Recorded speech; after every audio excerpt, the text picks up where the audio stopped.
I basically worship the ground that Shelley Long walks on. It's no secret. I've seen all of her films. I'm working my way through Good Advice and Kelly Kelly, 2 sitcoms that she did. Obviously, a huge Cheers fan. And when you put not 1 but 2 digs at Shelley Long in an episode of Golden Girls, it's going to leave me quite confused with how I feel. On the one hand, any mention of Shelley Long makes me happy. On the other, it seemed a little bit unnecessary. The first dig, fair enough. It's not a big deal. But the second one seemed a little bit too unnecessarily harsh. In general, I'd say The Housekeeper is a very different episode of Golden Girls. It's quite bizarre. It works very well as a narrative, but it is a little strange. And in general, if we take the attacks at Shelley Long out of it, I did enjoy it. This is the 4th episode of the 3rd season, directed, of course, by Terry Hughes, and as always, there will be spoilers from now as I talk about the episode. The Shelley Long mentions happen towards the end, so we'll get to them in time. But first of all, we start off with Sophia going to a wedding. The other girls are interviewing for a housekeeper, and they interview a woman called Marguerite. She's played by Paula Kelly, and they hire her pretty much on the spot, which I didn't think much of until a little later on when Marguerite says something, and I'll come back to that.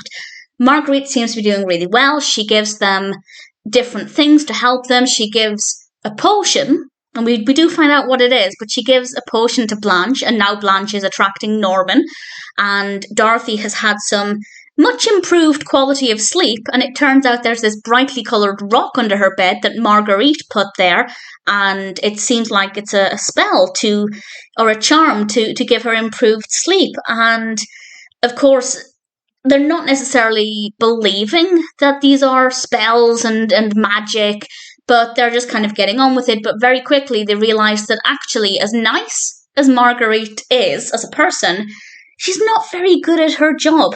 And she's late for work again, and Rose explains that it's because she had to go pluck a hair from the chin of a dwarf. And I would just love to know how the writers came up with that. When they're trying to think of an excuse, how did they go to plucking the chin hairs of a dwarf? It's baffling. Very, very creative episode. I will say there are a lot of really unpredictable things in this. It's very unique in a lot of ways. And they decide they're going to have to let her go. So Rose says quite admirably they hired her together, so they'll fire her together. It's not just going to fall on one person. And they do, they let her go and they tell her she's a lovely person. They just don't think she's right for the job. And this is the thing that Marguerite says that I want to jump back to the beginning with. She says that they thought she was the right person for the job when they hired her. And my immediate thought was, based on what? She knocked on the door. She said she wanted to be a housekeeper. She was quite polite, and they gave her the job. Where's the experience? Where are the credentials? So they did think she was the right person for the job, but now that I reflect on it, after she said that, why did they think she would be good at the job? There was kind of nothing really indicating that, unless perhaps afterwards they'd phoned some references and this was all behind the scenes. But it did just make me think you hired her because she was funny and likeable, not because you had any evidence that she was good at her job. And Marguerite is obviously unhappy, and she says that they're making a big mistake. And honestly, that sentence feels a little bit redundant almost, because nothing ever happens with that. It obviously caused a lot of panic, and I'll talk more about that in a moment, but that part of it, Marguerite's actions thereafter never really seemed to mirror her words. So it's like they were setting us up for something that just kind of dwindled. So it doesn't feel very well thought out, that part of the narrative. But they obviously think that she's threatening them, and this happens because as soon as she leaves, the water from the sink starts to spurt everywhere. And then Rose is having a bad day. She falls through the chair in the yard or in the garden, and she gets hit in the chest with a ball. I don't know how many takes that took them, but it's beautifully executed. And it's clear that she's had such a rough day that she doesn't even flinch when it hits her, because it's just one more thing that's gone wrong that day. And when I said this was a very creative episode, this bit is easily one of the most random moments in any Golden Girls episode so far. Dorothy's trying to convince Rose that there wasn't a curse put on them because this is what they think Marguerite has done. and she says, has anything that out of the ordinary really happened? And a person dressed as a giant bird parachutes into the garden. Why? Again, well, I'd love to have been in the room when the writers were coming up with these ideas. They're just crazy, and I love it. I absolutely love it. And they decide the only way to get rid of this curse is to invite Marguerite back and treat her amazingly well. They give her flowers. Rose gives her the tiara. Sophia then comes back from the wedding, and Dorothy takes Sophia into the kitchen, and she basically tells Sophia... The way Dorothy said it was so blunt. She was just like, she was our housekeeper, she's put a curse on us. Just so matter of fact. And obviously Sophia thinks this is absolutely nonsense. And immediately she marches into the front room and asks her, what's all this about a curse? And Dorothy replies, or I guess says to the room, we're all going to be turned into kumquats, which I just absolutely love. And Sophia sits down with Marguerite, and she basically tells her to not mess with her, and she does this by referencing Shelley Long. And this is the mention that I think was not too bad, but it gets worse. But Sophia says, do you think Shelley Long was really tired of playing in Cheers?